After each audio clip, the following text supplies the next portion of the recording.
বিশ্বের বিভিন্ন প্রান্ত থেকে হজ করতে আসা ধর্মপ্রাণ ২০ লাখ মুসল্লি বর্তমানে মিনায় অবস্থান করছেন। ভোরে ফজরের নামাজ শেষে আরাফাত ময়দানের উদ্দেশ্যে রওনা দেবেন তারা।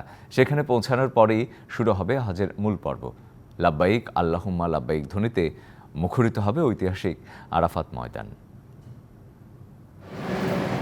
হজের ৫ দিনের আনুষ্ঠানিকতার প্রথম দিন মিনায় কাটালেন হজযাত্রীরা। ইহরাম পরিধান করে মিনায় ইবাদত ও ৫ ওয়াক্ত নামাজ আদায় করা সহ খুতবা শোনেন মুসল্লিরা।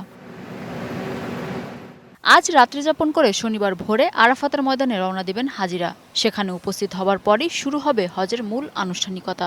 লাব্বাইক আল্লাহুম্মা লাব্বাইক ধ্বনিতে মুখরিত হবে ঐতিহাসিক আরাফাতের ময়দান।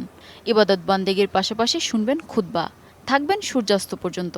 এদিন সন্ধ্যার পর হজযাত্রীরা রওনা দেবেন মুজদালিফার উদ্দেশ্যে।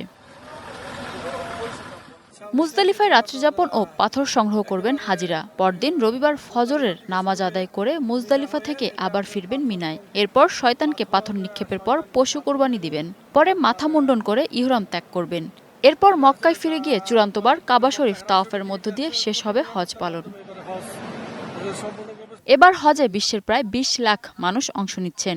এর মধ্যে বাংলাদেশি ৮৫,০০০-এর বেশি। বার্ধক্য সহ বিভিন্ন কারণে এ পর্যন্ত বাংলাদেশের ১৯ হজযাত্রী মারা গেছেন। এই তাঁবুতে অবস্থান করছি, কোনো রকম অসুবিধা নেই। বাংলাদেশের হাজী সাহেবগণ আলহামদুলিল্লাহ আমরা সকলেই এখানে আল্লাহ রাব্বুল আলামিনের জিকির, তাসবিহ, তাহলিল এবং নামাজ আদায়ের মাধ্যমে আমরা আমাদের সময়গুলোকে কাটাচ্ছি। আজকে আমরা হাজিরা সবাই মিনায় অবস্থান করছি। ইনশাআল্লাহ আগামীকাল ফজর নামাজের পর আমরা আরাফাত উদ্দেশ্যে রওনা করব। এবার সৌদি সরকারের রাজকীয় অতিথি হিসেবে ১১টি দেশের সরকার ও রাষ্ট্রপ্রধান হজ পালন করছেন।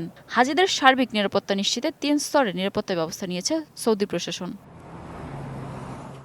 মিনা ফেরদাউস, ডিবিসি নিউজ ডেস্ক। নগদের কাছে সব গ্রাহকই প্রিয়, তাই তো সারা দেশে ক্যাশ আউট চার্জ সবচেয়ে কম।